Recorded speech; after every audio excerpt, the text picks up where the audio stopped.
We're entering a brand new region, and with it comes a brand new meta, new mechanics, and a fresh wave of characters that could make or break your account.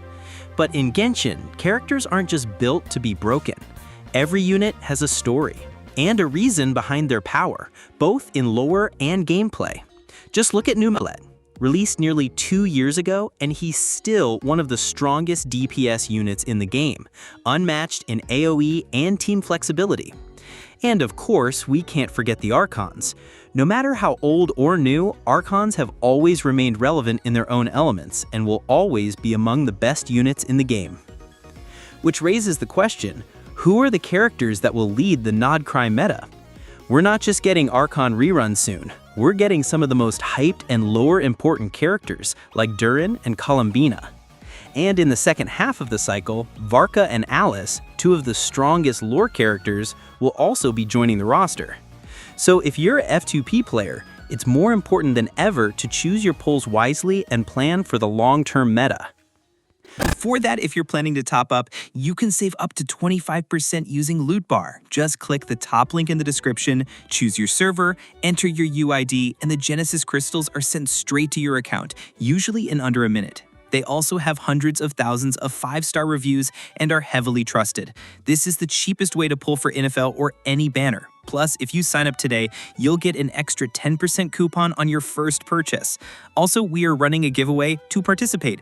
Comment down and join our Discord server. All details are in the description. So back to version 6.0 is just a month away, and we already have the full banner lineup. 2 new 5-stars and 2 of the strongest sub-DPS units in the game. We've already covered the full kit breakdown in the previous video. Link in the description if you want the deep dive. Let's start with Flinsy. Technically the only new on-field DPS in version 6.0, outside of the Chronicle banner. He's shaping up to be the strongest Electro DPS we've seen so far. Even after his nerfs and beta changes, he can still compete with top-tier DPS units.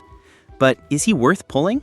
Especially when compared to upcoming characters, or even Lauma, who might be the best dendro unit we've seen? What really limits Flinsy isn't just the nerf, it's his team restriction. If you've seen his kit, he's essentially a lunar charge DPS, continuing the trend we saw with characters like Kanich or Skirk. So is he that broken that you should pull him just to run specific comps? Honestly, no. Yes, he's the best Electro DPS, but it's only the first version of the nod-krai arc. And if you understand how Hoyoverse does things, you know that core nod-krai characters will release mid-region, not immediately. So if you're unsure or don't like his playstyle, I'd recommend skipping him. Now let's talk about his best teammate, Yelan. She's one of the oldest characters in the game and is still considered broken even now. But is she worth pulling at this point?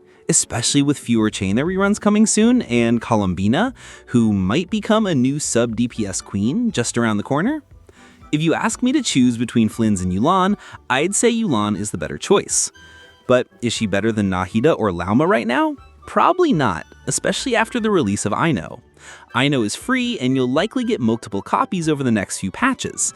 And if you just need a Hydra sub-DPS, Singsho still works fine. Let's now look at the characters that are almost guaranteed to be meta-defining. Durin in 6.2 is one of the most hyped units in the game, and only the second playable dragon. He's almost guaranteed to be top tier in nod-krai.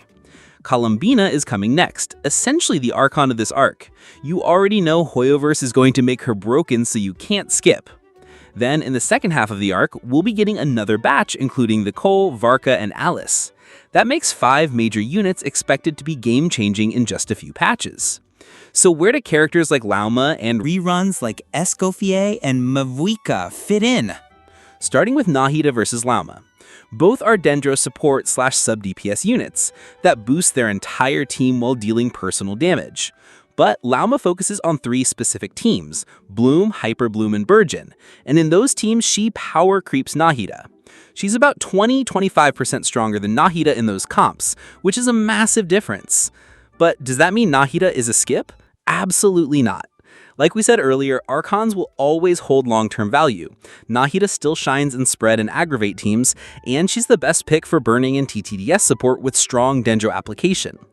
Plus, she still works well in Bloom variants too, which makes this a tough decision, especially with Nefer, an upcoming dendro DPS unit, who might specialize in spread reactions based on her design and snake theme. So who should you pick, and is it worth upgrading?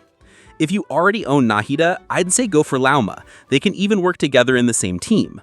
If you don't have either, Lauma is still a better choice overall, even with some team restrictions, because Nefer will likely be a self-triggering DPS. If I had to rank them in terms of pull priority, Lauma, Nahida, Yelan, Flins. I know many of you will still pull Flins, and honestly, he's very cool. But from a long-term meta perspective, he'll likely be considered average within a few months. Of course, that's just my opinion. I want to know what you think.